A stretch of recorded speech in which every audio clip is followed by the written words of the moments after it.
జగిత్యాల జిల్లా Dharmapuri municipal chairman vice chairman ఎన్నిక కాంగ్రెస్ అధిష్టానం సూచనల మేరకు జరిగిందని మంత్రి అడ్లూరి లక్ష్మణ్ తెలిపారు. 15 వార్డులన్నింటిలో కాంగ్రెస్ అభ్యర్థులను గెలిపించిన ప్రజలకు కృతజ్ఞతలు తెలిపారు.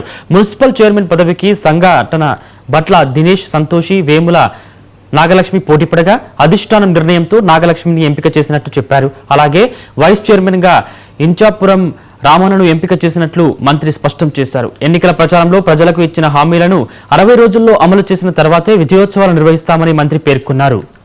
సంబంధించినటువంటి ఎన్నికల పూట వేముల నాగలక్ష్మి సోదరిమణి గత మున్సిపల్లో ఫ్లోర్ లీడర్గా పనిచేసి ఒక బలహీన వర్గాల మా చెల్లె ఈరోజు అధిష్టాన వర్గం అవకాశం ఇచ్చి మరి దానిలో భాగంగా జనరల్ మహిళా సందర్భంలో మా సంఘటన పట్ల నాగలక్ష్మికి ఈరోజు కౌన్సిల్లో కూడా చైర్మన్గా అవకాశం ఇచ్చే విషయంలో కూడా సభ్యులందరూ ఎన్నుకున్నందుకు వైస్ చైర్మన్గా మన ఇందాల బ్రాహ్మణకు అవకాశం సభ్యులు ఇచ్చినందుకు ప్రత్యేకంగా ధర్మపురి మున్సిపల్ ప్రజలకు చేతులు జోడించి మరొక్కసారి మనస్ఫూర్తిగా ధన్యవాదాలు.